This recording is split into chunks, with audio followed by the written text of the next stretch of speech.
Good Thursday afternoon, everybody. I thought I'd jump on here real quick to try to give you a little bit of a rundown on some couple important things. One, we're transitioning from week 7 to week 8, which is basically our two-month mark here of this semester. You will be having a midterm exam, which is basically going to be a poetry exam. It's exam 2. You're going to need to have that turned in by 11:59 on Monday, October 13th. So it'll be sort of like a day overlap. It'll sort of go from modular 8 into really the first day of modular 9. But I'll talk a little bit about that here momentarily. We will look at the poetry essay. That's going to be due toward the end of the month. If you looked in your week 7 or your modular 7 folder, you should have already seen some topics for that and some of the instructions. So we'll sort of just hit the high notes on that. I think most of the videos that I have up there seem to be helping because, when I'm looking at modular 6 and starting to grade modular 7 stuff, it seems like y'all are really understanding the poetry. So I don't know if if you read some of these poems maybe in a prior class, if poetry is more your thing than short stories, if you're looking at the videos that I provided and then maybe doing some additional video searching, but it seems like you're doing really well on that. I do have several essay ones left to grade. I hope to have those finished up, definitely by this time next week, if not sooner. I got 5 other classes and basically everybody had essays sort of due, 10, 10, 1101 courses about the same time you had your 1102 essay due. So if you turn something in, it will be graded. It's coming along. If you did that respondus practice, and I talk a little bit about that because I'm having to extend the dates on some of this stuff. As it gets closer, I'm going to cut off the extra credit for that one because I've already gave several weeks. And again, the extra credit is optional. If you want to do it, great. Some of y'all have. But others are, not getting the extra credit because you're not going through and doing the respondus practice, and you need the respondus to be able to do the midterm. So it's sort of a give me 5 points, to essay 1 in this case. But some of y'all, I guess, either don't want to do it or don't want the extra credit. Again, it's up to you. But I'm thinking I'll probably keep it open maybe until this Sunday, and then after that, we're cutting that out. I did give a second extra credit opportunity. If you go through your email or your announcements, you should see that about the student evaluation. Basically, you go through those 7 or 8 questions, and then whenever you hit submit, it's going to take you to another web page. I know the web page that you're going to go to. Without that screenshot that you send me via email, and I need to be able to look at that screen to be able to download it, because you send me something I can't see it or the link's broken, then I don't know if you did it or not. And if I can't see proof that it went to that other page and you took a screenshot of that page, then I'm not going to give you the 5 points on your midterm until you go back and do that. So we're going to, this one's going to be kind of a brief thing. It should be brief. It shouldn't be that long because I know everybody's going to be is busy trying to finish up other things. I'm trying to, like I said, get grades caught up. So I'm going to share the screen and we're going to start from there.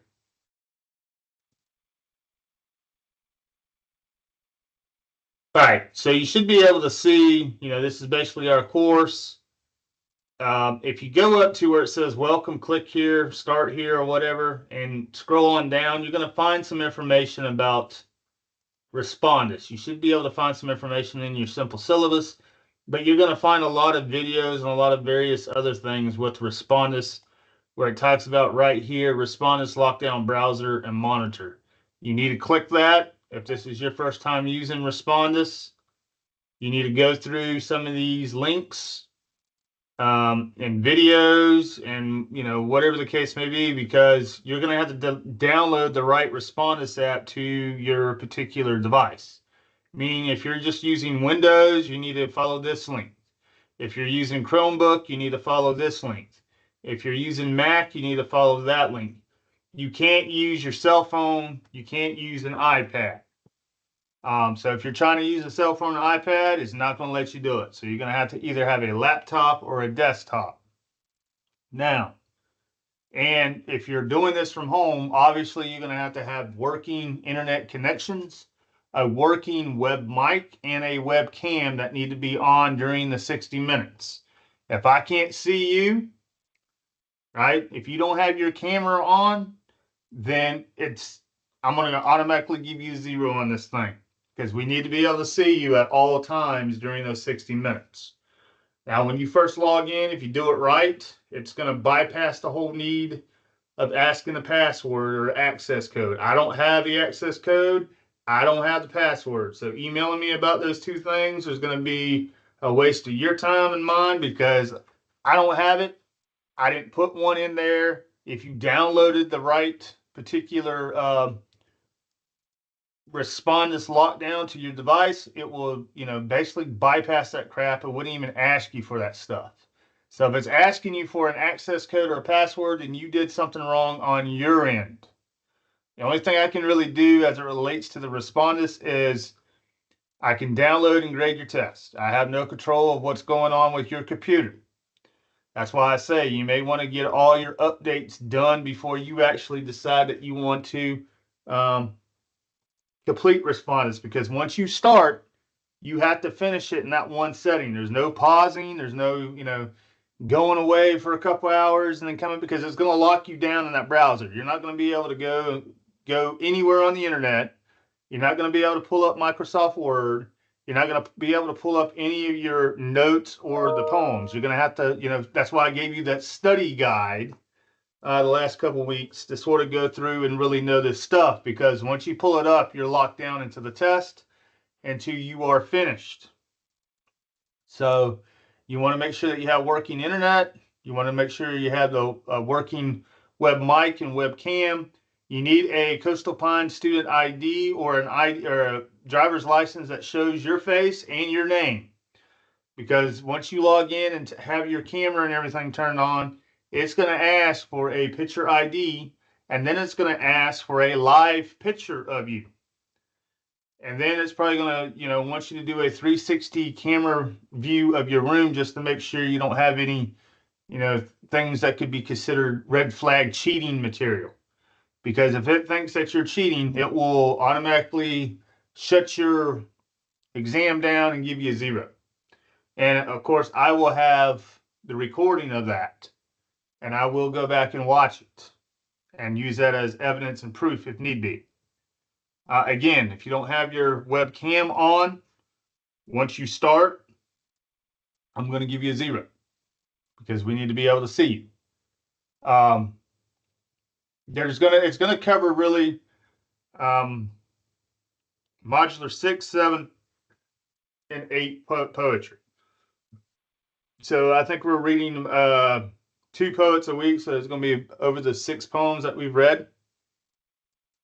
It's relatively going to be short answer, the style of the exam. I think I give you 7 questions where you have to only pick 5 out of the 7. Because again, I can't reiterate enough, 60 minutes, that's all you have. I know some folks are having a little bit of time maybe with keeping up with the time with the quizzes. I know some of my other classes are having a hard time keeping up with the time. 60 minutes is all you get. So once it hits 61, it's going to shut down. And I have no control over that. I can't go back and restart it. I can't give you more time. Everybody has 60 minutes. It's part of the Respondus deal. So what I would suggest is that you, number one, proofread and edit your work. Check your spelling and your grammar. That stuff is going to count against you if you start making a lot of spelling and grammar errors. But then I would probably save it regularly, just in case something does happen. At least you have some questions that are saved. If you don't have a working web mic and webcam, or your computer doesn't have the best internet, then what I suggest that you do is before 6 o'clock, on the 13th of October, I would try to get to your closest Coastal Pines Technical College so you can use the library or their testing center to get this thing done. I probably wouldn't, I wouldn't wait to go at 5:15 if you're going to use the college equipment, just because a lot of these, the college closes at 6. So security and staff members are going to start running you out. So I would at least give yourself enough time if you're going to go to the college. I would at least plan on taking, maybe taking it 2 hours before the college closes down or whatever the case may be. This is a one-time deal as well. So you have to get it done by the 13th. I will open it up probably later today. So you can go ahead, you can work ahead if you want to go ahead and you feel confident about the exam. If you looked at some of the study guide materials and feel like you can do it, you can take it, later today, tomorrow, whatever the case may be. The problem is once you take it and you submit, that's it. If you don't, you can't come back to me in, 3 days. Oh, I don't really think I did so well. Can I retake it? No, it's only one shot. You submit, there's something there, bam. That's all you're going to get. And you're going to have to live with that grade. So definitely read some of this stuff. If you have any issues with the actual respondents program, there's some hyperlinks here. You can get in contact with respondent support as it relates to the proctoring event and troubleshooting. Again, the only control I have of the respondents is I can see, what's going on as it relates to the webcam and the web mic and hear all that stuff, and then download your answers right after you submit them. I have no control of what's going on when, on your end with your computer, with your internet, with respondent stuff. So you might want to, definitely go through some of this stuff, read it, take notes on it, because you're emailing me questions that I don't have control over is not going to do any one of us any good. So just sort of keep that in mind. If you scroll on down, let's see, there's a study guide here. I think it's basically I duplicate that. There's another study guide just in case you didn't get that one, I guess. I put in the modular 8, I believe, yes. So I'm going to open that up here momentarily. As we get closer to, you did last week was a brief writing on the 2 poems. And then, of course, this week you got a writing on the 2 poems. But if you look here, this is where you're going to find your poetry topics and directions. And I double check here momentarily to see when this exactly is going to be due. But I give you 5 topics to choose from. Some of the poems we may have not covered just yet because they're going to be coming up in modular 8, modular 9, modular 10, that type deal. But some of them we've already have covered in 6, 7.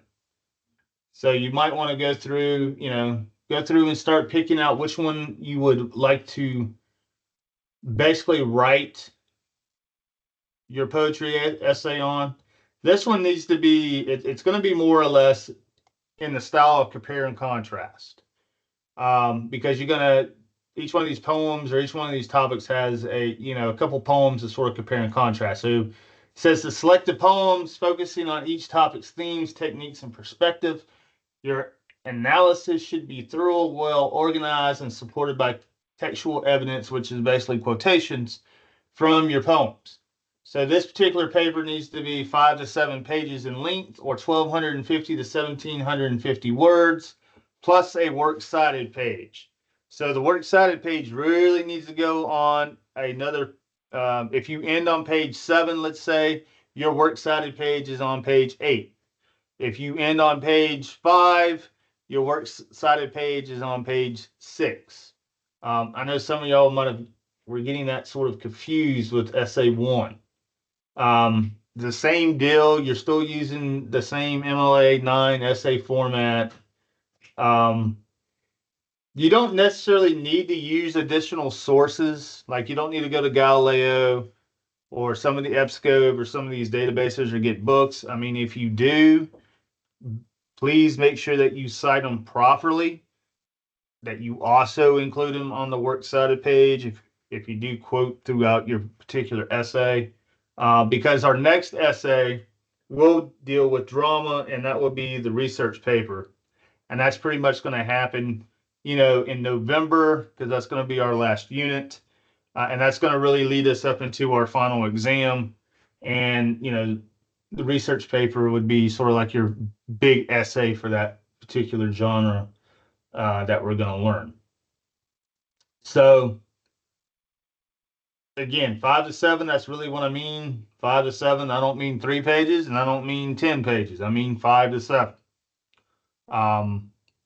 Now, if you can say everything that you need to say and give me 4 full pages, that's one thing.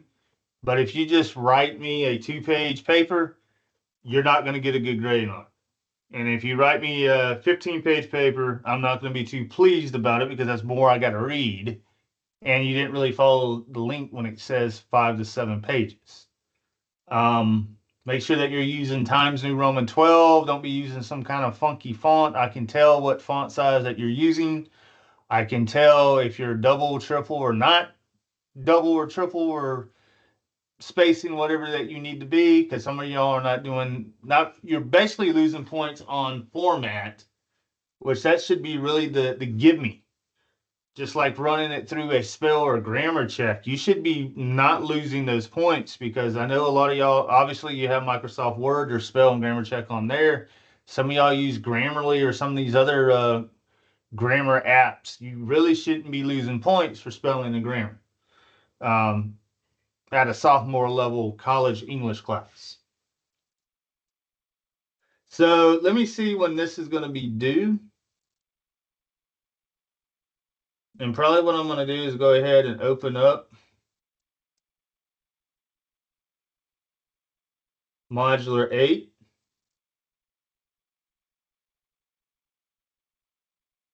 So as you can tell here,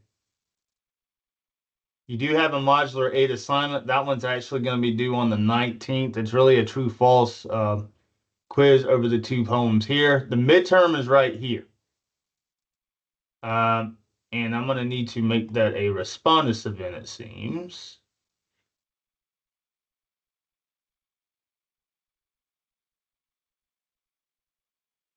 Let me see what's going on with this, because I thought I did that.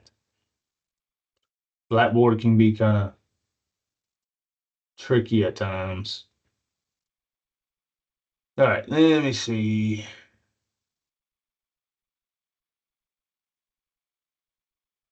No, let me go. Let me go make this a respondus event, I guess. Ooh. So you do have a little bit of time. To get it done. But as I said, you're not going to have you're not really going to be able to surf the net or surf Blackboard. It's not going to let you go anywhere until you finish the actual exam. So you're pretty much locked down in there. And I'm going to go ahead and get this set up. So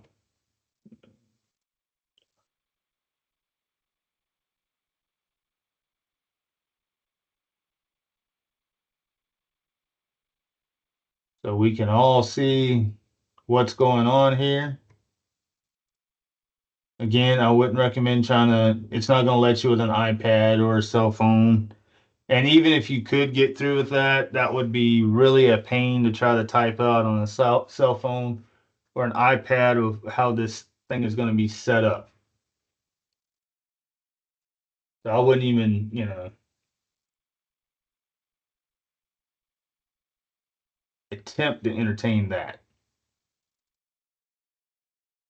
So it should be ready to go, and it is. All right, so let me move this up. Modular 10 is really going to be the last The last week of our poetry unit, we start week 11 or module 11 with drama, and that's pretty much the drama is going to be the last 5 weeks of our semester. You're going to have various, weekly assignments.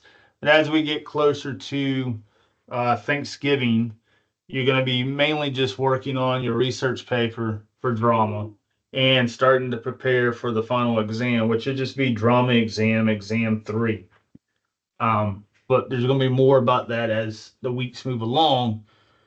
But the poetry essay is actually going to be due, it seems, October 30th, which is a Thursday. I think I deliberately did it on a Thursday just because I know some of y'all have kids or you got something big going on with Halloween.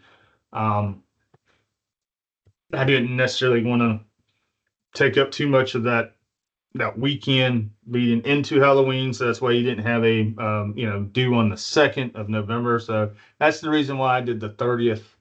I mean, right now, if you look, we're October 2nd. So basically 4 weeks. If you wanted to do, write your essay on maybe modular 6 or modular 7 poems, I mean, right now, because we already did modular 6 and modular 7 for the most part, you could go ahead and start drafting. And that's the thing with essay 1. Some of y'all, I don't know if y'all waited until, a day, couple days, maybe hours before it was due. That might be why you're not getting the greatest grade on the first essay. You had time to send me drafts. Some of you did, some of y'all didn't. Again, that's optional. Just like you had time that you could send tutor.com drafts, you could send both of us drafts. The thing is, I wouldn't wait until, maybe a day or 2 days before something is due to start sending us drafts, because we may or may not be able to get, decent amount of feedback back to you in time. So since you have 4 weeks to get this done, I would probably take the next 2 weeks and draft something out. Maybe send something to tutor.com at first, have them tell you what you need to correct and change and revise. And then after you do that, send me the newest draft that's already been kind of polished, maybe during the 3rd week. So that way you'd still have a little bit of buffer about, week 3, week 4 when it comes to these. Because again, it's going to be due on the 30th. So in a lot of ways, you got 28 days, way enough time for you to write a 5 to 7 page paper and to send multiple drafts to me in Smart Thinking if you need to. Now, again, if you know other peers in your class and you trust them, you can email each other drafts. If you know other people, if you're dual enrollment, you can, have other, folks at your high school, maybe your other English teachers help you, maybe other peers there that are really good with English, because really the more sets of eyes you have look at your work, especially if you do it early on, the better the paper should be. Where it becomes problematic is when you wait until the 29th and you start freaking out because you need to have 5 or between 5 and 7 pages. You only have 2, and then you're wanting to send drafts, and I can't really help. I mean, I can give you suggestions. I can look at what you have, but you're still short at least 3 or 4 pages there. And that could be a lot where a good bit of your grade is going to come into. So that's why I say when you start sending drafts out, if I say 5 to 7 pages, make sure you have 5 to 7 pages we can look at, because that's where you're going to get the best part of our time when it comes to the constructive criticism to help you help yourself get a better grade. Otherwise, you're going to be kind of left to your own devices there. And hopefully, I mean, depending on how strong of a writer you are as it relates to analyzing poetry and critical and analytical thinker, I mean, your grade is either going to go up or it's going to go down between now and the 30th. So that's the other thing you want to kind of keep in mind too. For your grade to obviously increase, let's say you have a 75 in the class. Well, you need to make a 76 or higher from here on out to get that grade up. Let's say you want a B. Well, you need to start making Bs. Let's say that you have a 94 in the class and you want to keep your A. Well, from here on out, you need to make 95s or higher on everything. You might make 93s or lower, then your grade is going to drop some. Obviously, the zeros are going to hurt. 20 points per zero. I would say if you have 4 more zeros at this point, you're failing the course. And I mean failing by you have a 40 or less in this course. And being that this is coming up midterm officially on the 13th of October, if you are, and I would really say if you're 59, if your grade is 59 or lower, I would probably go ahead and before the 13th, go through, get the process going and start withdrawing from the course. Because, really the next 7 weeks, it's not going to be the easiest. And if you're not turning stuff in and not doing what you need to do, I mean, if you're at a 40 now, well, guess where are you going to be in the next 8 weeks if you don't turn stuff in? If we could give negative numbers, you'd probably be a negative 80. But we cap it off at 0. But again, if you're not going to be up with the class, you're not going to be actively participating, if you're already checked out, you need to go ahead and withdraw yourself. I can't withdraw you. You have to get started with the paperwork. You'd have to go to the register. You'd have to go through and fill out the paperwork, because once you fill out the paperwork and do it the proper way, then I will get a link through email so I can go ahead and finish out what I need to do to officially get you withdrawn from the class. But until you do that, your grade's just going to keep getting lower until we get to like December 9th or 10th when final grades are due and you didn't go through the process after I kind of walked you through it just now. Then your grade at the end will be a final transcript grade of an F, 0. And that's going to hurt when it comes to financial aid, student loans, Pell. It's going to hurt in a lot of ways. You're not going to get college credit, obviously. You may be put on academic probation, which is never fun either. Which I hope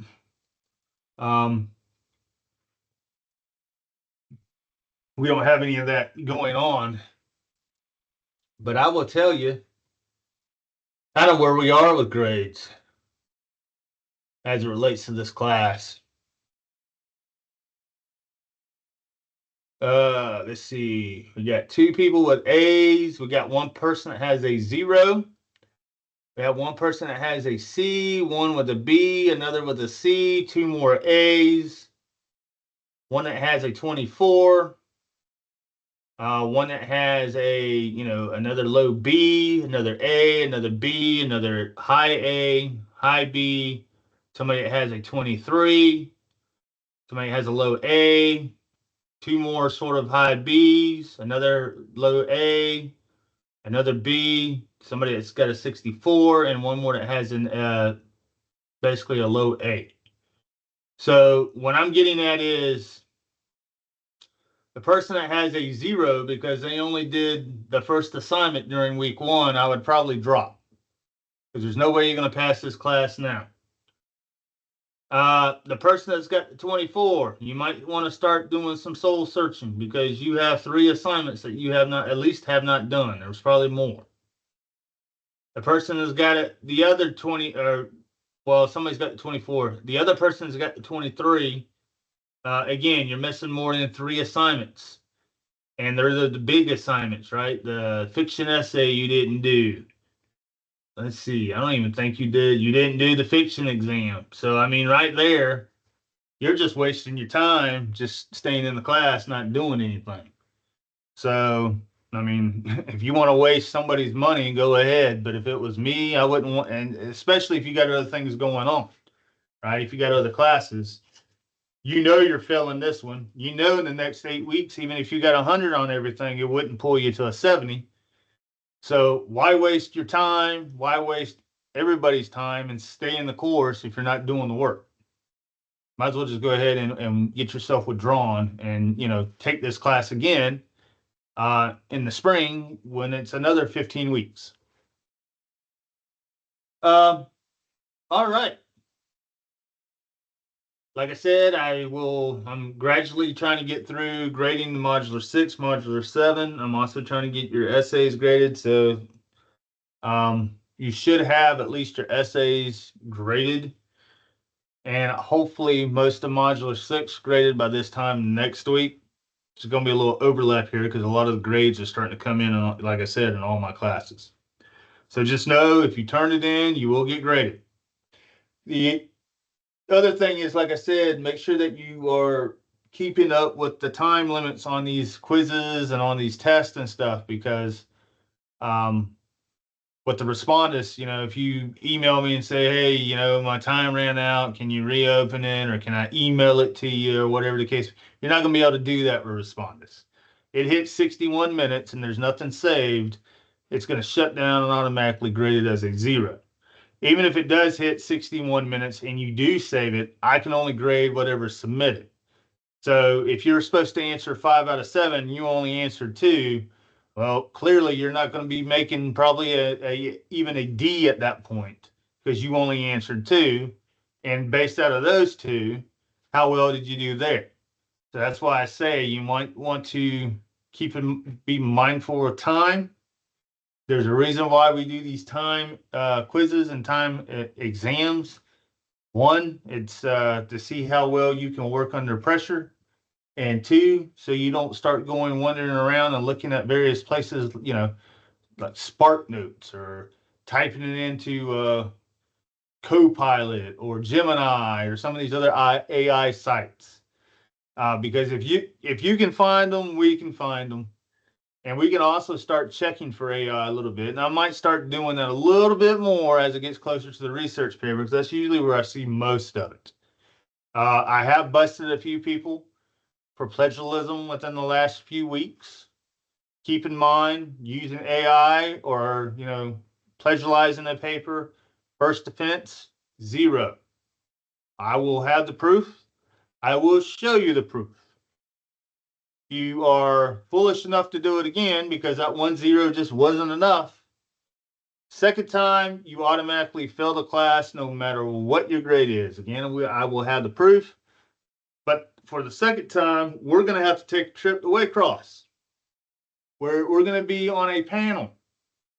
The president, the vice president, me, a couple other people. If it's high school, if you're part of a high school, probably somebody from the Board of Education, or your, a particular principal or somebody. 3 or 4 people there at the board, and then we're going to start looking at your other classes, see if you've been cheating on them. So basically what happens is the board will decide whether you are just suspended for a semester or a year or for good. And this would go on your transcript and stay on there for the remainder of your days in any college. So kind of keep that in mind. It's a big offense. Don't do it.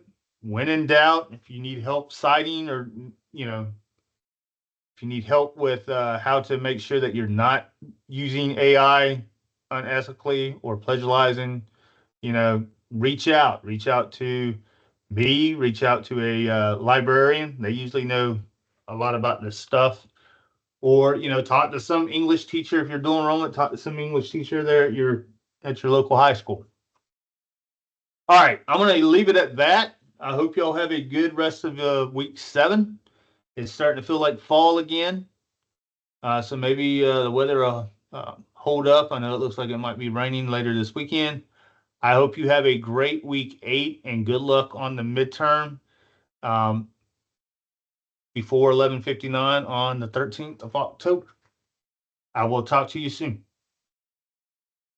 Have a good one.